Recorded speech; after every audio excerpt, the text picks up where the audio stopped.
días más. A ver. Ah, Hola, ¿qué tal? Bienvenidos. Estos son diálogos para evolucionar. Yo soy Robsel y en esta ocasión te quiero compartir nuestro tema, cómo comunicarnos sin violencia. Mi nombre es Robsel, soy facilitador didáctico andragógico egresado de la Universidad Panamericana. Como pedagogo he tenido mucha trayectoria como docente y actualmente muy contento de haber contribuido con mi libro Sapes para Dialogar. Voy a compartir también quienes me acompañan hoy. Adelante contigo, Eva. Gracias, Roberto. Un placer. Mi nombre es Eva Silva, psicóloga de profesión. Laboro actualmente en la Secretaría de Seguridad Pública del Estado. Estamos aquí a la orden compartiendo diálogos para evolucionar. Excelente, muchísimas gracias, Eva. Adelante, Ana. Claro que sí, buenas noches a toda la gente que nos está viendo. Soy Ana Lucía Castelo, psicóloga y coach de vida, psicóloga egresada al Instituto Tecnológico de Sonora. Estoy certificada como coach sistémico, avalada por la ICF, la International Coach Federation, y doy cursos, talleres, sesiones de coaching en temas de psicología positiva y por supuesto, coaching. Buenas noches. Maravillosa noche, Ana. Qué gusto que estés con nosotros. Adelante, Enrique. Claro, Robsel, gracias. Un honor estar aquí con ustedes. Buenas noches. Enrique Acevedo, soy ingeniero industrial de profesión, más de 20 años de experiencia en las ventas, en lo que es el retail, supermercado. Desde hace 5 años en el mundo del emprendimiento, hoy dirigiendo el Instituto de Desarrollo Humano y Empresarial, asesorando empresas, capacitación, todo lo que se refiere a estar en contacto y comunicación con el ser humano. Bienvenidos, gracias. Es un gusto, es un placer estar hoy escuchándoles a todos ustedes. Y fíjense que ante esta situación del enclaustramiento, de los diferentes cambios que a nosotros nos han caído encima, a veces nos estamos descomponiendo en nuestras comunicaciones, en diferentes rubros, en el ámbito familiar, organizacional. Y entonces es interesante que hoy nos analicemos. Nuestra comunicación está siendo violenta. Estamos con el intercambio de ideas, en los diálogos que tenemos, violentando. Sin darnos cuenta, vamos a conocer hoy algunas acciones que son comunicación violenta. ¿Qué acciones son comunicación violenta? Adelante, empezamos contigo, Eva.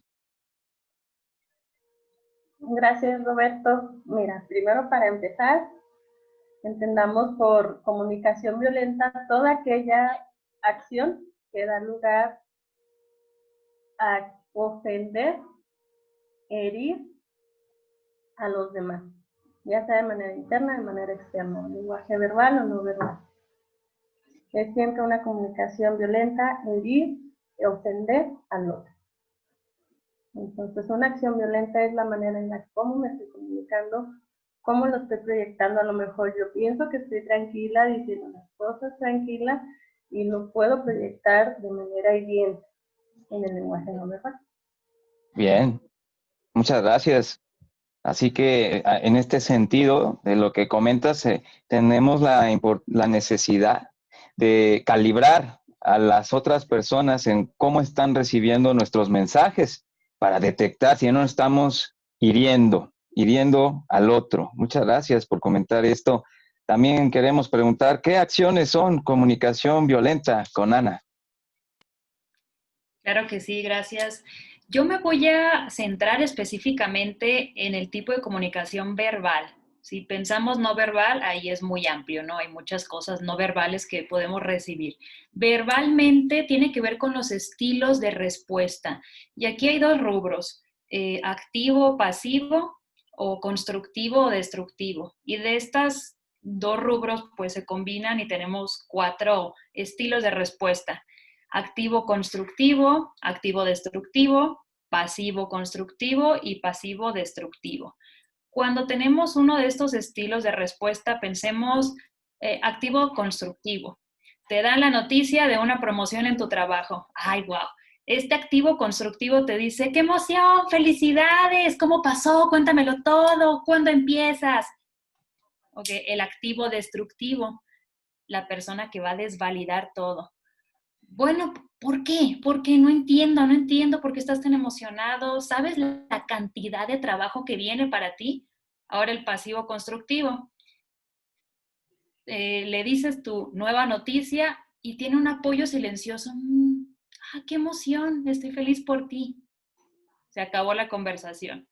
Y el pasivo destructivo es la persona que va a ignorar tu evento totalmente. Es todo, se va a quedar callado ¿y qué pasó con el cambio de tema? ¿Qué pasó con el proyecto que me contaste? O sea, va a ignorar todo. Obviamente, si hablamos de violencia en la comunicación, me refiero al activo destructivo y al pasivo destructivo, todo lo que tenga que ver destructivo. Muchas gracias, muy ilustrativo lo que nos acabas de mencionar, Ana, puesto que en nuestra comunicación nosotros podríamos, en la manera en que estamos diciendo o no diciendo en respuesta a algo, podemos estar siendo destructivos, ya sea de modo activo o ya sea de modo pasivo.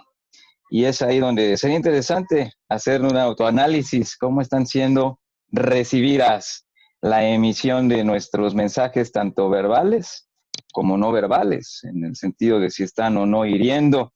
Vamos ahora con nuestro amigo Enrique Acevedo. ¿Qué acciones son comunicación violenta?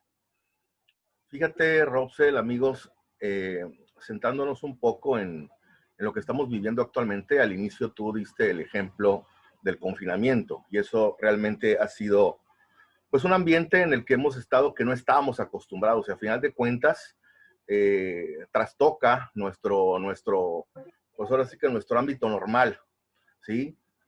A veces en casa el no escuchar ya genera una comunicación violenta, ¿sí? La verdad es que a veces es un total reto a la paciencia, a la templanza, el estar a veces tanto tiempo conviviendo en casa, cuando regularmente no lo estamos tanto, ¿sí?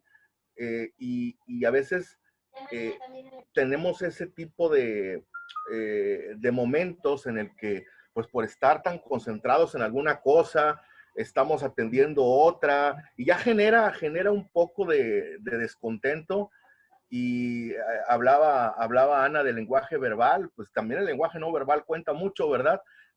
Y a veces con un gesto, con algún ademán, ya es propio de empezar con una comunicación violenta, ¿sí? Así es, Enrique, qué importante lo que comentas. Yo creo que a todos nos ha pasado que hemos estado muy enfocados en algo y de repente alguien en ese momento nos aborda o como señalas, de repente estar en una situación emocional difícil, en un instante donde hemos recibido a lo mejor una mala noticia.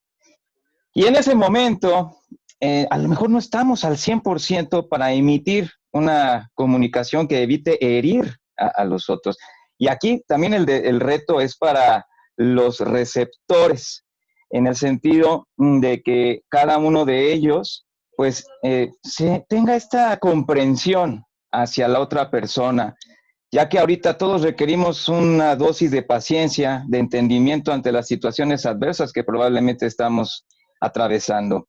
Y también le queremos preguntar a Oliver Mota, ¿qué acciones son comunicación violenta? Hola, hola, ¿qué tal? Buenas noches a todos.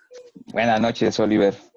Bueno, un tema violento también puede estar disfrazado de inocencia. ¿A qué me refiero? Por ejemplo, cuando estamos... Un típico caso es como Bart Simpson, ¿no? Que tenemos una actitud pasiva-agresiva, que con una sola actitud, por ejemplo, contra su profesor Skinner, pues siempre le hace maldades, ¿no? Y siempre parece ser como el niño bueno. Y pobrecito, su mamá siempre lo defiende que es una criatura indefensa. Pero dentro pues lleva toda la maldad, obviamente de un niño, pero pues efectivamente es lo que hace que esa conducta pareciera ser tan inocente, tan, poco probable de que hiera, pero pues si lo vemos, pobre profesor Skinner. Sí, sí, sí. Este ejemplo que estás poniendo, que se puede fácilmente trasladar a la vida cotidiana, tiene que ver con la interpretación precisamente de las acciones, de las conductas. En el caso que mencionas, la mamá va a defender a carta cabal las acciones del niño, ¿no? Pues que, oye, es una joya, ¿no? Pues es su hijo y todo lo que hace es con buena intención. Y puede ser que esta comunicación hacia otras personas sea entendida muy diferente, pero muy diferente. Es aquí donde juega un papel importante el tener diferentes perspectivas para estudiar nuestra comunicación. Sí, escuchar a quienes nos aprecian en lo que opinan acerca de cómo nos comunicamos y cómo sienten esta comunicación. Y también a los que no están tan cercanos a nosotros, que también tienen algo para compartirnos, que cómo está siendo nuestra comunicación. Esto fluye mucho y ocurre, por ejemplo, en sesiones de Toastmasters o lugares en donde estamos exponiendo y al final nos dan una retroalimentación y entonces nos están informando de a lo mejor enunciados que son violentos y no nos habíamos dado cuenta.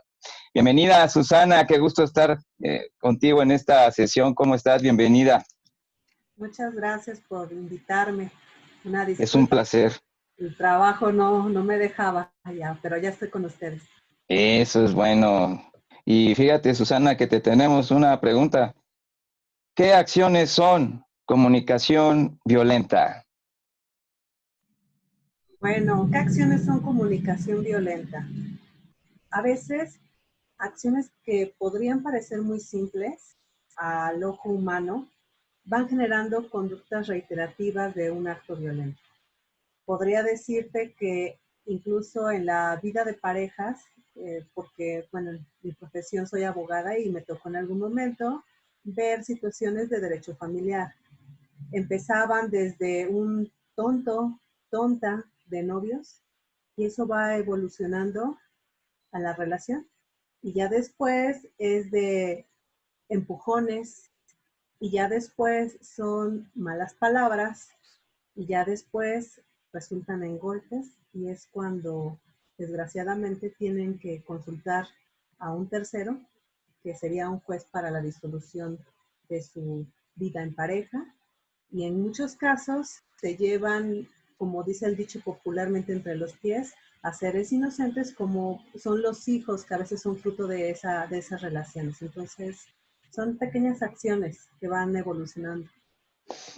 Gracias, qué fuerte lo que nos compartes. Fíjate que en efecto, estas acciones que en el caso de pareja, como lo está señalando, en la comunicación ya reflejan este dejo de falta de respeto a la dignidad de la persona, en la manera de llevarse, en el modo de comunicarse, ya señalan también un rumbo, ya situaciones que no se aclaran, que no se, de alguna manera, se hace entender que esto fue un tanto ofensivo, pues puede entonces después crecer y, como ha señalado, pasar a acciones más nocivas. Así que es importante ser asertivos cuando detectemos alguna de estas conductas, hay que hablarlas, hay que platicarlas, hay que ponerse de acuerdo. Y en este sentido, ¿qué podemos hacer cuando detectamos conductas que son comunicaciones violentas? ¿Qué es lo que podemos hacer ante comunicaciones violentas, Eva? Bueno, retomo un poquito lo de Susana. Identificar, yo creo, en qué parte del ciclo de violencia estamos. Recordemos que hay un ciclo de violencia y, como lo dice Susana, identificar en qué parte estoy. Segundo, no dejarme llevar por la emoción o por el sentimiento.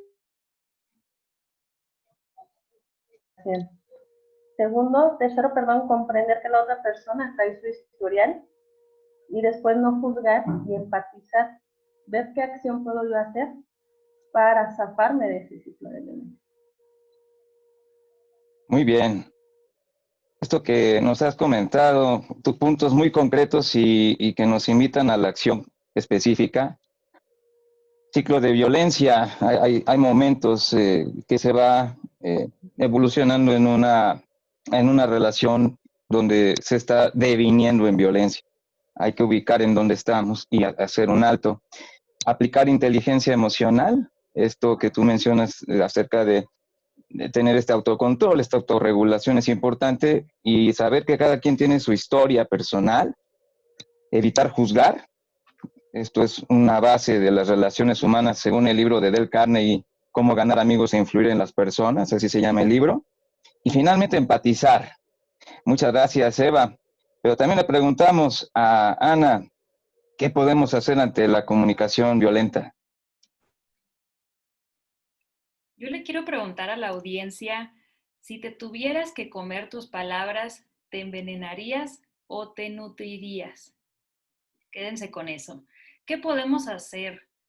Hay dos cosas que podemos hacer. La primera es límites, establecer límites, y eso es en cualquier relación, cualquier conversación y tipo de comunicación. Establecer límites, los límites los pones tú, y esto se establece mediante acuerdos, pactos con la otra persona. Y ya lo decía, me encantó lo que comentó Susi de tonto, tonta. Empieza con un detallito. Sabemos que en cualquier tipo de relación hay que tener unas pequeñas renuncias, sacrificios. Obviamente hay una reciprocidad de renuncias siempre y cuando tú establezcas los límites y te sientas cómodo con esas pequeñas renuncias. Número uno es establecer límites. Los límites no solo es saludable, sino es necesario. Y por último, no interpretar cosas que no son. A veces, tanto mujeres como hombres, pienso que más mujeres, luego nos montamos escenarios que no son. Entonces no hay que interpretar cosas ni montarnos escenarios, anticiparnos antes de recibir una respuesta o una comunicación. Hay que dejar que fluyan las cosas sin anteponer ni interpretar algo. Maravilloso. Muchas gracias, Ana. Pactar es algo que mencionaste y implica ser asertivo para establecer límites en estos vínculos, sean en donde se presenten. Y esta pregunta que hiciste, que cada quien se la puede responder, ¿no? Si tuvieras que comerte tus palabras, ¿te envenenarían o te nutrirían? Y ahí también fijarnos si nuestras suposiciones o interpretaciones nos están ayudando o no en esta comunicación que estamos teniendo cotidianamente. Y también le preguntamos a Enrique Acevedo, ¿qué podemos hacer ante comunicaciones violentas? Fíjate que es una gran tarea que nos da Ana, que nos llevamos con esa pregunta. En definitivo. Me quedo con el autocontrol, fíjate. En alguna de las dos partes tiene que caber la prudencia, tiene que caber el sentido común. Y bueno, a lo mejor preguntar si es el momento adecuado para tocar tal o cual tema, buscar las palabras correctas, no emitir palabras imperativas. Hay muchos ejemplos, por ejemplo, no decir... empezaron con me molesta algo en lugar de emplear un calificativo directo hacia tal o cual situación. No sé, algo que haga mediar un poco la situación, pero que realmente calme el sentido de violencia o de agresividad, quizás, ¿verdad? ¿Sí? Para poder entablar un diálogo como debe de ser, si es que el problema lo amerita, ¿no? Pero seguro, definitivamente el tener la paciencia necesaria, el tener ese autocontrol, nos tiene que ayudar mucho. Así es, dos valores con P has mencionado, la prudencia, la paciencia. Y este autocontrol tiene como base estos valores. Ahora bien, esto que has señalado de el vigilar cómo son nuestros enunciados, sobre todo enunciados imperativos, estos que suelen escucharse como a órdenes. Fíjate que hay una recomendación que hace Dale Carnegie en su libro. Él menciona que es valioso hacer preguntas en vez de dar órdenes. Es muy interesante porque se escucha bien fácil de hacer, pero al momento de aplicar, a ver, acuérdate, ¿cómo puedo decir esto con una pregunta? Y bueno, eso es también una habilidad comunicativa, el hacer preguntas en vez de dar órdenes. También le preguntamos a Oliver, ¿qué podemos hacer ante comunicaciones violentas? Oh, gracias, Robert. Pues bueno, estaba ahorita pensando un poco, construyendo lo que habían comentado. Principalmente debemos de tener un control, pero está claro que aunque la situación esté agravante y aunque uno quiera también tener el control, pues muchas veces también uno siente esa situación. ¿A qué me refiero? Hay un libro que yo había mencionado la otra vez, que se llama Steve Voss, que habla sobre negociación de personas secuestradas, agente de la CIA. Esta persona básicamente lo que recomienda es no echarle más gasolina al fuego. Si bien uno puede tener el control, las palabras son esenciales para que éstas no generen más situaciones. La típica palabra de que genera más violencia es, por ejemplo, si está en una situación, ya cálmate. Eso haz de cuenta que le estás poniendo oxígeno, gasolina y todo para que siga prendiendo y todavía se prenda aún más. Sin embargo, las técnicas que nos dice este señor, experto en negociaciones, utiliza algo que se llama etiquetar. Etiquetar se refiere básicamente a que cuando tú ves una situación, tú la mencionas. Por ejemplo, yo observo que estás enojada, o yo observo que le acaban de gritar, o me parece que esta situación se está saliendo de control. Estas etiquetas lo que haces es que fomentas la empatía, aunque tú estés en una situación parecida, pero empiezas a aminorar poco a poco esa situación. De tal Qué forma maravilla. que ya empiece a hablarse y a compartirse ese tipo de sentimiento. Imagínate esto si hablamos con temas, por ejemplo, ahorita de la violencia hacia la mujer, pero lo llevamos a un grado todavía más alto donde están algunas personas secuestradas, el negociador tiene que tener la única opción de empatizar y casi ser amigo del que está del otro lado. Entonces, sí es importante tener, además del temple, las palabras con las cuales trabajar. Muchas gracias, Oliver. Creo que esto que has comentado es sumamente valioso. Steve Voss, como has señalado, nos recomienda que no le echemos más gasolina al fuego. Y me has dicho dos inicios de construcción de mensaje muy valioso. El expresar, en vez de, ya cálmate, yo observo que, me parece que, y tener el temple, como lo señalaste, para enunciarlo. Y también le preguntamos a Susana, ¿qué podemos hacer ante comunicaciones violentas? Bueno, la verdad es que también influye mucho el tipo de personalidad que cada uno de nosotros tiene. Por ejemplo, te puedo decir que muchos de nosotros somos altamente efervescentes por naturaleza y es algo que he escuchado alrededor de esta comunicación de la templanza como parte de una ayuda que te permite minorizar ese tipo de confrontamientos de comunicaciones que estallan. Entonces, lo que yo podría recomendar, y va a parecer a lo mejor un poco simple, absurdo, es la respiración.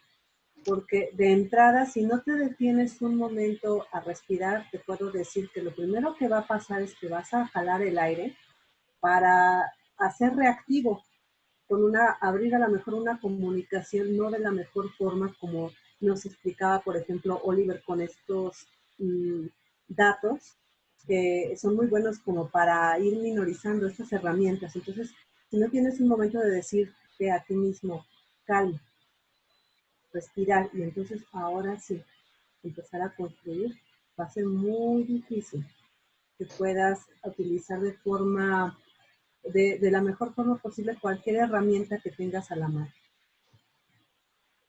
Muy valioso. Es una herramienta elemental y me hace recordar a un jefe que tuve, que aprecio, que es ahora mi amigo. Un saludo a Alberto Flores, que cuando, lo conoce, Eva lo conoce a mi antiguo jefe y ahora a mi gran amigo. Que cuando teníamos conversaciones ríspidas, porque las tuvimos, ¿no? En un vínculo de colaborador, jefe, y yo notaba cómo él aplicaba este recurso que tú dices, Susana, dentro de la conversación, seguía él fluyendo, aún con el encomio y la rabia que sentía, de que a veces no estaba ocurriendo lo que se requería, y yo notaba él cómo él respiraba dentro de la conversación. Hacía una pausa, y volvía a respirar y ya respondía. Pero no se alteraba, que era lo importante. O sea, le ayudaba a esta pausa para respirar, no alterarse y continuar. Porque no, era preciso también continuar con la conversación, no la podía suspender, era preciso dar solución. Así que muy valioso. Y hablando de situaciones valiosas, voy a dar el resumen de todas las herramientas y consejos, recomendaciones que hemos comentado hoy. ¿Cómo comunicarnos sin violencia? Tiene la primera pregunta. ¿Qué acciones son comunicación violenta? Todo aquello que en tu comunicación hiere al otro, en tu comunicación verbal o no verbal. Entender que aunque seas activo o pasivo en tu comunicación, puede ser destructivo, pasivo o destructivo, activo. Y es ahí donde también hay que vigilar cómo estamos emitiendo el mensaje. Tener también en consideración las interpretaciones y evitar en todo momento en los vínculos afectivos que algún tono malo, alguna acción como decir tonto o algunas similitudes se pasen por alto. Por otro lado, ¿qué podemos hacer ante comunicaciones violentas? ¿En qué parte estás del ciclo de violencia en un vínculo? Hay que hacer ese análisis y verbalizarlo. Hay que aplicar inteligencia emocional. Hay que entender la historia de las personas. El hecho de también enfocarse en empatizar es muy importante. Reflexionar sobre una pregunta: si te tuvieras que comer tus palabras, ¿te estarías envenenando o te estarías nutriendo? El hecho de llegar a acuerdos, pactar, estableciendo límites es muy importante. Evitar suponer o interpretaciones antes de comprobación o de la experiencia. Tener autocontrol con la prudencia, con la paciencia. También es el hecho de hacer preguntas en vez de dar órdenes. Sentir también ese umbral cuando ya sientes que vas a perder el control, que en ese momento puedas hacer una respiración profunda para fluir con la conversación. La técnica del etiquetar que nos compartió Oliver, que con el libro de Steve Voss nos dice ya dos maneras de iniciar cuando estamos por decir algo, ya es necesario que se suspenda. Podemos decir: yo observo que, con toda tranquilidad, o bien me parece que, y entonces expresar lo que estamos sintiendo para reflejar esta empatía. Esta templanza se consigue con autorregulación, autodominio, autogobierno. Si queremos gobernar una comunicación para que ésta no sea violenta, comencemos también por gobernarnos a nosotros mismos. Pues les agradezco mucho esta fantástica conversación. Es formidable conversar con todos ustedes en Diálogos para Evolucionar, que son soluciones para tu vida cotidiana. Y bueno, vamos a despedirnos. Cada quien tendrá su momento para decir sus redes sociales y avisos que quiera compartir. Yo, por ejemplo, me encuentran en las redes sociales dentro de YouTube, Instagram, Twitter, LinkedIn, Facebook, como Robsel, donde comparto información y conocimiento en programación neurolingüística, así como también en competencias comunicativas. Y permito que se despidan a mis compañeras y compañeros. Adelante, Eva. Gracias, Roberto. Muy agradecida de estar aquí, de darme el tiempo. Me encuentran en Facebook, Eva Silva Suero, en Instagram, Eva-Suero. Estamos ahí en la otra. Muchas gracias. Gracias a ti, Eva. Adelante, Ana. Muchas gracias a todos. De nuevo, Ana Lucía Castelo. Soy psicóloga, coach de vida, maestra en psicología positiva. Y a mí me pueden encontrar en Facebook como Coaching Ana Lucía Castelo y en Instagram como coach.analuciacastelo. Gracias, embajadora de la felicidad. Adelante con Enrique Acevedo. Agradeciendo la atención y la invitación, Robsel. Un honor estar aquí con ustedes. Estamos en Facebook como Enrique Acevedo Rodríguez, en LinkedIn igual, Enrique Acevedo Rodríguez, Twitter, Instagram, @tuespacio_1, en YouTube como Tu Espacio TV, Enrique Acevedo Rodríguez. Jueves en vivo, en LinkedIn Live, Ser para Emprender, con consejos para emprendimiento. Ahí nos pueden ver. Excelente, muchas gracias, Enrique. Adelante, Oliver. Claro que sí. Muchas gracias por estar aquí todos ustedes. Me da gusto saludarlos. Me pueden encontrar en Facebook como Omota. También me pueden encontrar como Relaciones Públicas del Club PAN Ciudad de México. Búsquenos así también en Facebook. Y los invitamos para que el siguiente jueves estén presentes o nos quieran acompañar para nuestra sesión la última sesión del año. Muchas gracias, Rob. Sí, así es, Oliver. En esta sesión que el Club de Oratoria y Liderazgo Mundial, que se llama Toastmasters International, en la cual aquí habemos 4 personas que estamos compartiendo de diferentes clubes de oratoria y liderazgo. Búsquennos en la página Toastmasters International, hay un club cerca de ti. Adelante, Susana. Agradezco nuevamente la invitación, Robsel. Siempre es un gusto contribuir de alguna manera con un pequeño grano de arena y bueno, enriquecernos con todo lo que podemos aquí aprender. Y de momento, bueno, me encuentro dentro del Club Toastmasters Nueva Generación. Visítenos en Facebook. Vamos intercalando ahí las sesiones y para mí será un gusto en algún momento coincidir con alguno de ustedes. Será fenomenal. Les agradezco mucho. Estos son diálogos para evolucionar, alternativas de solución para tu vida cotidiana. Yo soy Robsel. Estamos en acción. Muchas gracias a todos ustedes.